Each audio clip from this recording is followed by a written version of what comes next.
국강 2교시 시작하도록 하겠습니다. 우리가 청소년 뷰티 문화를 보고 있는데요.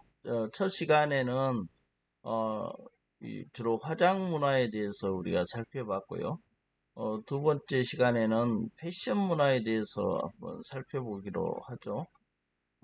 청소년기의 문제는 과도기적인 문제라고 우리가 항상 얘기했고, 청소년은 약간 이제 미성숙된 입장에서 성숙으로 나아가는 그런 시기고, 청소년은 자아 실현의 욕구, 자아 정체감의 욕구, 이런 부분들과 관련해서 약간 이제 정립이 잘 되지 않기 때문에 특히 이제 성 정체성과 관련해서도 상당히 이제 아직은 어, 성숙해 가는 과정이죠.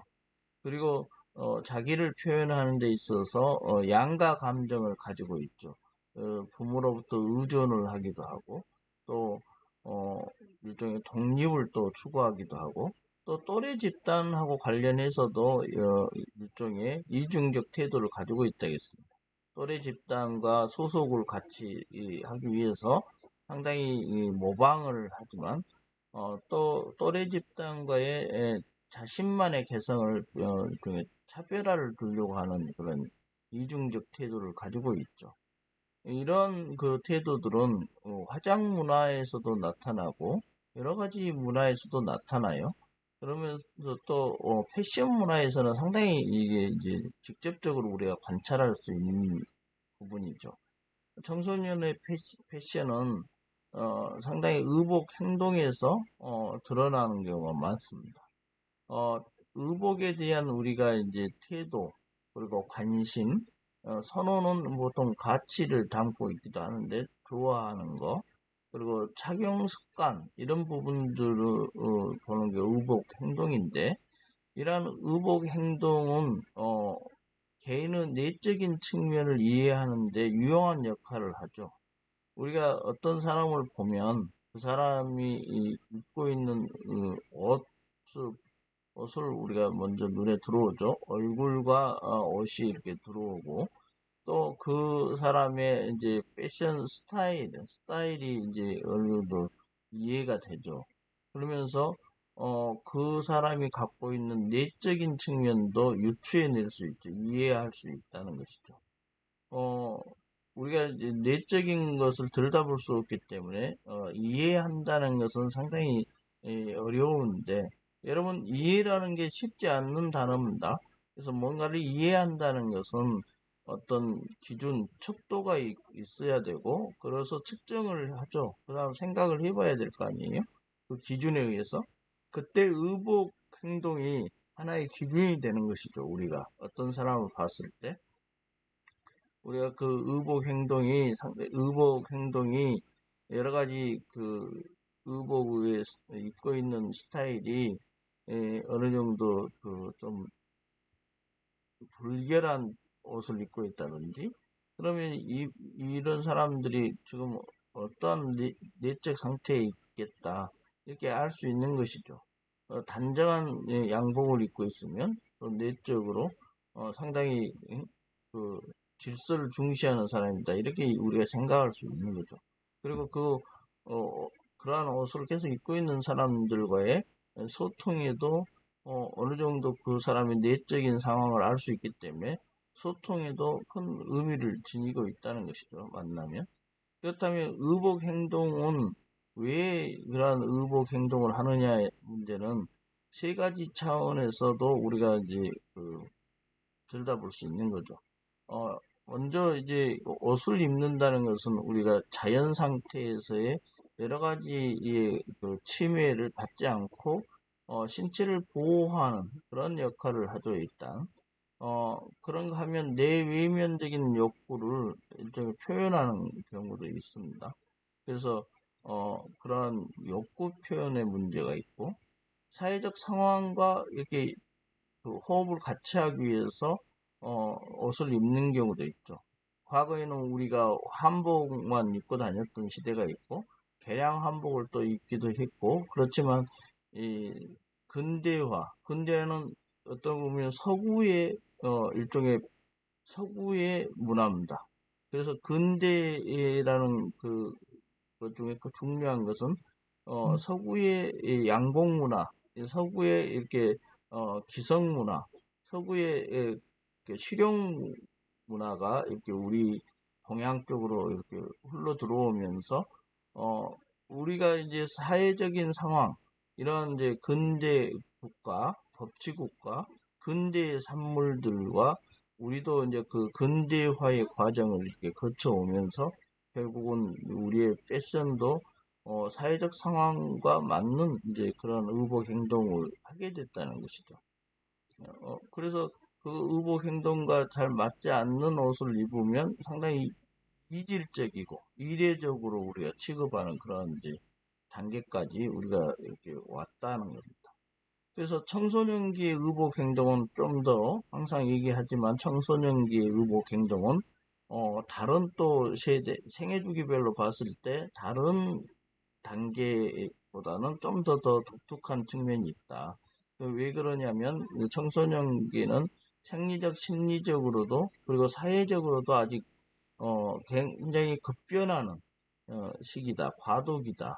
이 과도기이기 때문에 한편으로는 상당히 이제 그 본인의 그 자율성을 추구하지만 이게 한편은 불안한 심리를 가지고 있다. 양가 감정을 가지고 있고, 그렇기 때문에 심리적으로 불안한 시기고, 신체적으로도 본인 하도 급변하기 때문에 자신도 그걸 인지가 따라가지 못하는 신체적인 부분도 상당히 불균형한 상태에 있다. 그렇다면 이러한 과도기에 여러 가지 이제 의복을 통해서 자신의 그런 의존도를 높일 필요가 있다.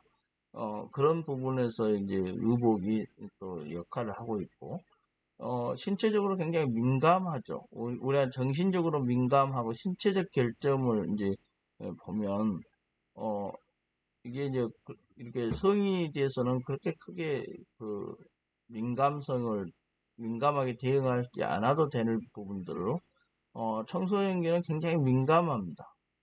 그래서 신체적 결점을 보완해서 자신이 돋보이게 하고 싶어 하는 이런 욕구가 상당히 크죠. 그래서 자기는 또래 집단에서도 그렇고 다른 그 이성과의 관계에서도 매력적으로 보이고 싶어 하죠. 그런 이제 그 감정을 가지고 있는 것이죠. 그래서 어, 이 친구들 간의 인기도 좌우하기도 하고 어떤 옷을 입으면 그리고 또래 집단과 소통하고 승인하는데도 또래 집단이 입은 옷들을 이렇게 따라하기도 하고 모방함으로써 또래 그 집단과의 어떤 그 의사소통 그리고 커뮤니케이션 그 집단의 소속감 이런 부분들이 또 가지고 싶어 하는 것이죠. 그러니까 이 부분에 인기도 얻고 싶고 같이 소통하고 승인하고 싶어 하는 것이 곧 이중적 태도인 것이죠. 그러면서 이러한 태도들이 심리적 불안과 연관되어 있다는 것입니다.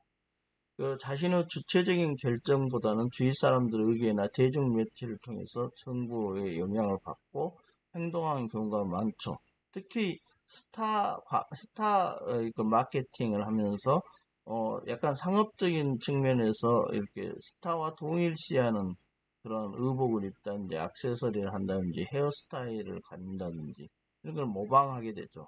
그래서 유명 브랜드 패션 제품을 구입하는 경우가 있다. 이게 우리가 파블로프의 조건 반사를 넘어서 스키너의 강화 이론에서 이런 얘기들이 하죠. 이렇게 광고를 통해서 계속 만족감을 주면서 그것을 강화하고 스타와 동일성을 가지고 이렇게 마케팅에도 적용하고 그런 측면이 있습니다. 그리고 자신의 감정과 정서 그리고 개성을 표현한 중요한 도구죠. 특히 나는 이제 좀 다른 돋보이고 싶어하고 매력적이고 싶어하는 그러한 청소년기의 심리가 잘 작동되고 있죠. 패션을 통해서. 그래서 어, 사회적 적응 정도도 이제 패션을 잘 이렇게 의복 행동을 배워 나가면 성인이 돼서도 사회적 적응에 상당히 영향을 주는 중요한 역할을 한다는 것이죠. 그, 청소년의 의복 행동을 이제 보면서 하나하나 특성을 한번 보면 어, 개인적 특성이 있죠. 청소년의 의복 행동에도 외모에 관심이 상당히 있기 때문에 어, 화장 문화와 같이 외모에 관심이 있고 그래서 의복에 의존하는 측면이 있죠. 의복을 잘 갖춰 입으면서 상당히 본인의 불안을 감추기도 하고 그리고 의복 동조성도 뭐 스타가 입고 있는 것이나 친구들이 인기 있는 옷을 입고 있으면 반드시 그것을 뭐 의복의 동조성을 가지고 있고 또래 유행과 동조한다. 유행이 이게 이제 기능적인 측면과 옷의 기능적인 측면을 따라서 옷을 입고 벗는 게 아니고 결국은 또래가 입고 있는 유행에 동조해서 옷을 입기도 합니다. 이것은 이제 같은 청바지여도 또래가 유행을 타서 입고 있는 옷이 아니면 이제 과감하게 안 입습니다. 청소년들의 의복 행동을 보면 그래서 또래가 잘 입고 다니는 옷으로 본인도 바로 그 유행을 따라하죠. 그런 의미의 또래 유행 동조가 있고요. 자중심성도 있습니다. 또 그러면서 본인이 추구하고 하는 의복 행동을 하는 것이죠. 이렇게 이중적인 태도도 나타나게 한다는 것입니다. 그런가 하면 경제적 특성도 반영이 되죠. 월 평균 가계 수입이나 거주지에서 주로 어디에 거주하느냐, 그 거주하는데 어떤 의복이 입고 다니느냐 이런 거, 부모의 교육 수준도 있고요, 용돈 액수도 큰 좌우하겠죠.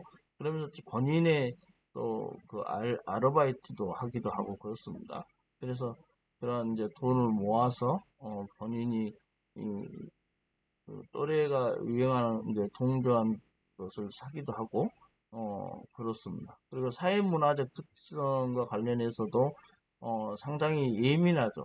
청소년기는 TV나 인터넷, 요즘에는 뭐 스마트폰 가지고 모든 것을 검색하고 이제 앞으로는 AI가 있기 때문에 검색 단계를 넘어서 질문을 하면서 정보를 다각적으로 취합을 해서 결국은 의복 행동에 반영할 것으로 보입니다. 우리가 이제 청소년 하면 학생이죠. 우리가 학교 문화를 봤고, 청소년들은 그 학업에, 특히 한국 청소년들은 학업에 상당한 이제 시간을 보내고 있죠. 그리고 학교 문화에 어, 일단 좋든 싫든 그 학교 문화에 완전히 빠져 있는 그러한 이제 그 시기이기도 합니다. 거기 학교에서의 우리가 이제 그 제복의 문제가 있죠. 교복입니다. 그것이 교복인데요. 우리가 교복이라는 것은 학생들이 착용하고 학교가 정한 제복이나 유니폼을 말하는데, 보통 교복은 학생들에게 공동의식, 집단성을 경험하게 하죠. 그리고 다른 집단과 구별하게 하는 특수성도 있습니다. 그래서 일반 유니폼이 가지는 목적도 있고 또 한편으로는 교육적인 효과도 있어요. 왜냐하면 그 교복을 입음으로써 학생이라는 정체성이 벗어날 수 없죠. 아무리 정체성을 벗어나고 싶어 해도 교복을 입고 있는 순간은 일종의 내가 학생으로서 학업을 하는 사람이고 그것이 이제 내가 하는데 방해하지 않을 권리, 이런 방해받지 않는 권리, 이걸 수학권이라 하죠. 수학권도 이렇게 자기 정체성을 가지는 건 중요합니다. 그리고 사회적 변화에 따라 다양한 욕구와 감각을 지니고 있는데 중고생하고 이런 그 이런 이제 교복을 계속 입게 되면 불만이 반드시 쌓이게 됩니다. 그리고 새로운 욕구도 있죠. 그래서 교복을 어떻게 하면 이제 더 자기를 돋보이게 입을까 이런 것들도 상당히 나타나고 있죠.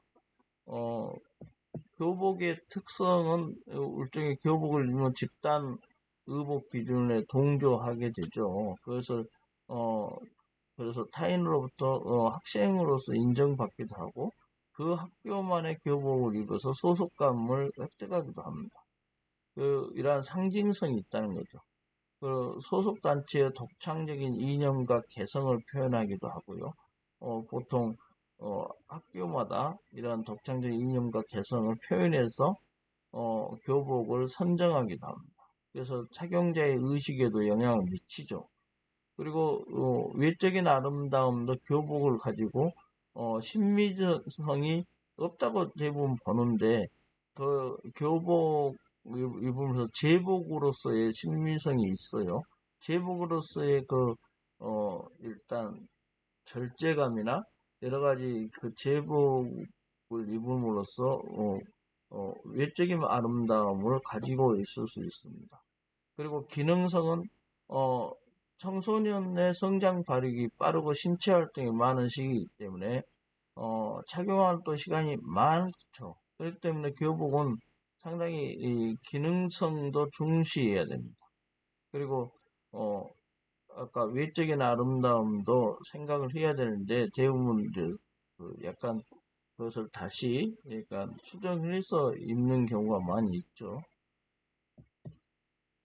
교복을 정의를 보고 교복의 특성을 보았습니다. 이번엔 교복 착용의 역사가 있어요. 우리가, 역사는 항상 얘기하지만 어떤 역사를 들여다봐야지만 그 흐름을 알 수 있고, 시대상을 알 수 있고, 그 시대마다 변화를 알 수 있고, 그 역사에서 우리가 읽을 수 있는 것은 어떠한 그 시대에 어떠한 사람들과 또 어떠한 그 시대의 흐름이 어떻게 전개되어 왔느냐 이걸 알아야지 현재를 올바로 이제 볼 수 있겠죠. 그리고 현재를 올바로 보고 과거의 흐름을 봐야지만 미래를 우리가 예측할 수 있는 것이다. 예측을 완전히 맞지 않지만 어느 정도 가까운 미래에는 어느 정도 예측을 해야지만 우리가 예보를 보고 우리가 우산을 준비하듯이 어떤 가까운 미래는 우리가 대비할 수 있는 그런 안목을 기른다는 의미에서 역사는 중요한 것입니다. 그래서 교복 착용의 역사를 한번 살펴보면 여기에 근대적인 것이 나왔잖아요. 우리가 근대적 교복 시초가 1886년 고종 23년입니다. 이때부터 근대라고 볼 수도 있죠. 역사를 우리는 3등분해서 볼 수 있습니다. 고대 노예제 사회라고 합니다. 중세에는 신분제 사회라고 하고 봉건제 사회라고도 이렇게 나눌 수 있죠. 근대는 자본주의 사회고 자유주의 사회라고 하는데 우리가 자본주의 사회에 지금 살고 있는 것이죠. 그리고 한국의 근대는 1862년에 고종이 즉위하는 연도인데 이때부터 1960년대까지를 근대라고 하기도 하고 근대를 상당히 넓게 보면 현재도 근대의 사회다 이렇게 볼 수 있습니다. 그래서 이렇게 3등분해서 볼 때는 현재도 근대의 사회고 그 근대화가 진행되고 있는 사회다 이렇게도 얘기할 수 있다는 것이죠. 1886년 고종 23년에 이화학당이 생겼습니다. 서울 중구 정동에 있는데요. 이게 이화여자대학교의 전신이라고 하고 독립운동가 유관순의 모교이라고도 합니다. 이화학당에서는 한복을 교복으로 썼습니다. 그러면서 한복을 입고 학생들이 한복을 입었죠. 그러니까 1898년 약간 배제학당이라고 조선 후기죠. 1898년 여기서 또 대한제국 시기에도 지내서 이게 배제대학교의 전시라고 부릅니다. 감리교죠. 배제대학교는 그래서 여기에서는 양복을 입기 시작했다는 거죠. 그래서 서양의 문물이 들어온 양복을 교복으로 입었다는 거죠. 1951년에는 이제 교육법이 개정되고 각 학교의 자율적 결정에 의해서 중학교와 고등학교의 교복을 입으라고 했는데 1969년에 평준화됐습니다. 그래서 서울 시내 전체 남녀 중학교의 교복이 통일됐던 시기가 있었고요. 1982년부터는 학생복이 자율화됐습니다. 82년부터 학생복이 자율화됐는데 이게 학생의 고급 사복 착용에 따른 위화감이 조성되고 지나친 사치풍조가 일어났죠. 그렇기 때문에 다시 이제 1986년 우리나라로 보면 아시안 게임 시기죠. 이 학기부터 교복 재착용 여부를 학교장 재량으로 이렇게 맡겼습니다. 학교장이 선택하도록. 그래서 2001년 전국 4천여 개 중고등학교의 91%가량이 교복 제도를 도입을 했죠. 그래서 교복 재착용 초기는 미적인 면에서 상당히 뒤떨어졌죠. 그래서 우리가 이제 1990년대 후반 어, 교복 시장이 상당히 급성장했고 교복이 상당히 브랜드화 시대가 됐습니다. 그리고 2000년대를 넘어서면서 교복은 일단 10대들의 중요한 패션 코드로까지 이렇게 진화했죠. 그래서 이러한 추이를 이렇게 쭉 우리가 살펴볼 수 있다는 것입니다. 우리가 청소년은 패션 문화에 대해서 이제 우리가 문제점과 개선 방안을 한번 생각을 해볼까요? 화장 및 패션 문화의 문제점을 먼저 한번 들여다보죠. 우리가 어떤 문화가 있으면 그 문화의 명암은 반드시 있는 거고 밝은 점과 어두운 면이 항상 있다는 거죠. 그래서 어떤 부분에서는 문제점이라는 것을 항상 이제 생각을 해봐야 되겠죠. 그래서 외모가 차별의 이유가 되기도 한다겠죠. 루키즘에서 외모 차별주의적인 면을 우리는 한번 놓치지 않아야 되겠죠. 외모 지상주의는 결국은 외모 차별주의로 갈 수 있다.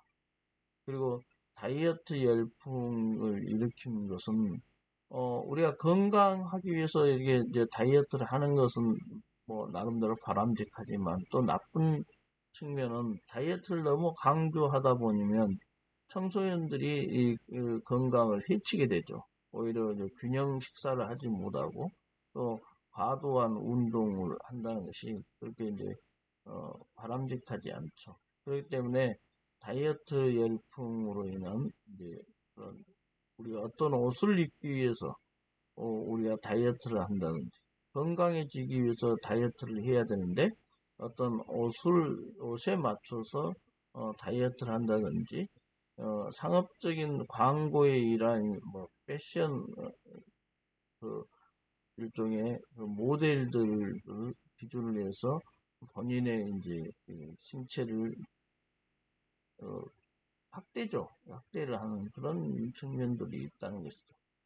아까 루키즘이라고 해서 외모 지상주의는 이제 결국은 인격체인 인간을 상당히 대상화하고 사물화시키는 그런 이제 측면에서 나쁘다는 겁니다. 인간은 어떤 살아있는 인격체이죠. 살아있는 인격체이기도 하고 인간은 상당히 기능적인 측면도 있지만 또 인간으로서의 그 불안정성을 인정을 하고 또 그런가 하면 그 불안정성을 해소하기 위해서 인간은 끊임없이 노력을 통해서 상당히 자신을 극복해 나가는 상당히 신비적인 존재이기도 하죠, 인간은.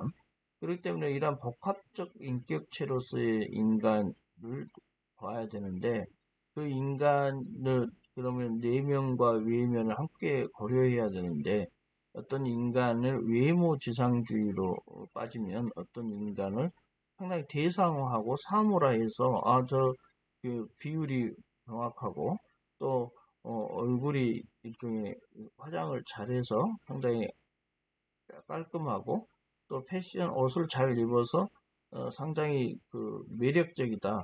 여기에만 너무 포커스를 맞추면 결국은 인간을 대상화하는 것이죠. 어떤 아름다운 물건, 그림을 보듯이 이렇게 사물화하기도 합니다. 그 자체가 나쁜 것은 아니지만 그 다른 이면을 우리가 놓칠 수 있다는 것이죠. 이런 부분들이 이제 문제라는 것입니다.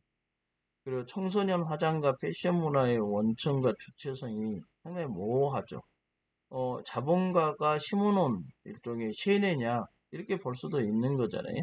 그래서 청소년 스스로가 결정을 해서 주체적으로 나는 이런 화장을 하고 나는 이런 패션을 가짐으로써 나의 자존감을 높이겠다, 자신감을 높이겠다, 그리고 차별을 하겠다 이렇게 생각을 해서 주체적으로 결정하는 것은 자기 결정의 원칙상에도 맞는데 대부분 언제나 이미 우리는 자본가의 스타 마케팅의 일종의 내면화될 수도 있고 그것이 상업화된 문화에서 맹목적이고 무비판적으로 따라하는 소비가 될 수 있어서 과소비도 되고 이런 이제 부정적인 면도 있다는 겁니다. 그리고 청소년의 심리적 특성이 또래 집단의 소속감을 가지고 또래 집단과의 소통을 중시하다 보면 결국 과시 소비를 하게 되는 것이죠. 그러한 또래 집단들도 다 대중매체나 광고, 스타 마케팅의 일종의 어, 자신이 결정하지 못하고 거기에 일종의 예면화된 일종의 그런 측면이 있는데 그걸 또 따라서 하다 보면 과시 소비가 된다는 겁니다. 이걸 우리가 이러한 문제점이 있다고 보면 그 장점은 살리고 항상 단점은 보완하고 개선해야 되겠죠. 그래서 개선 방안을 한번 생각을 해보면 기성세대들은 청소년들의 화장 문화와 패션 문화를 바라보는데 먼저 인식의 전환, 즉 시각의 전환이 필요하다. 청소년들이 선택한 여러 가지 화장과 패션 문화들을 이렇게 문제가 있다.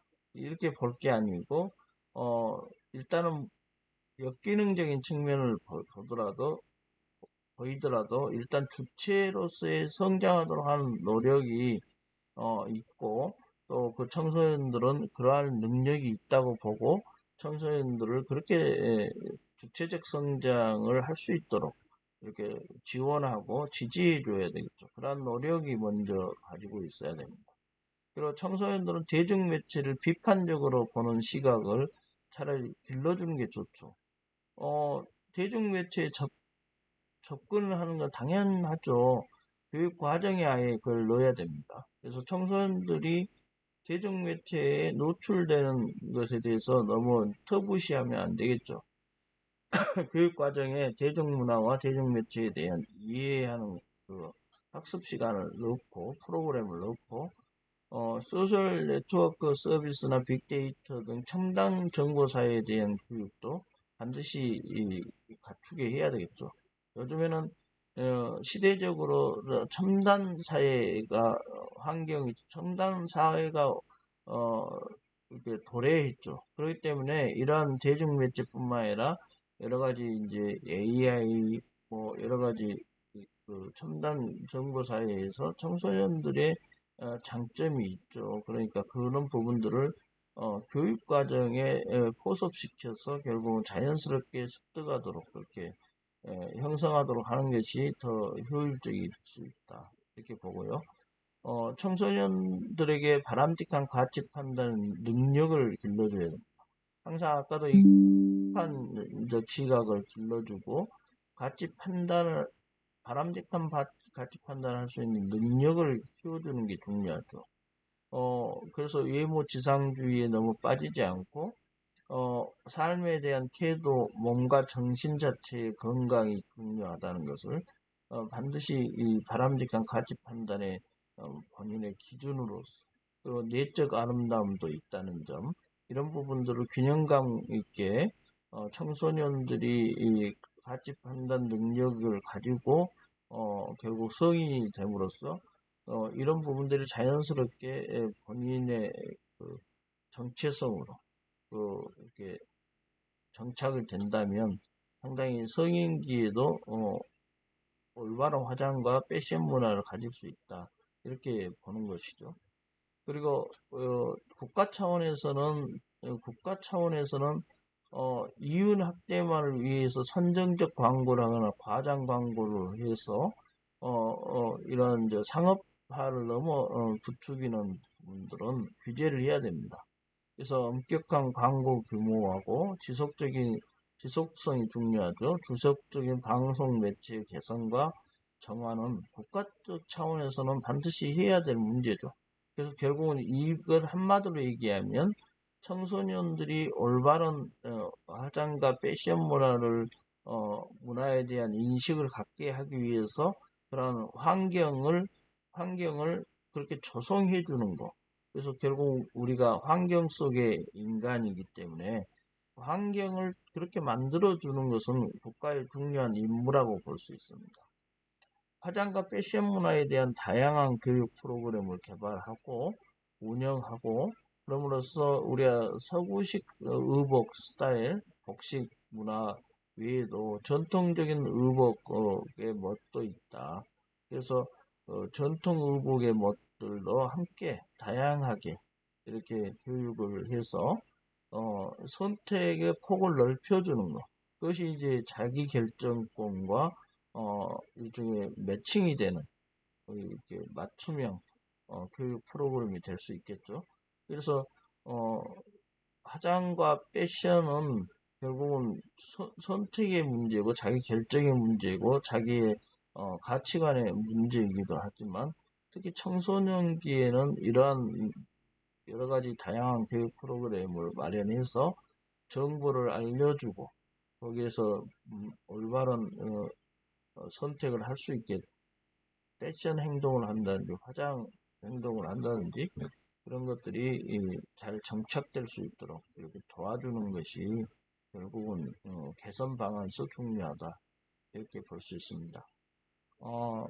청소년의 뷰티 문화, 화장 문화, 패션 문화에 대해서 수업을 듣느라고 고생하셨습니다. 예, 이것을 마치겠습니다.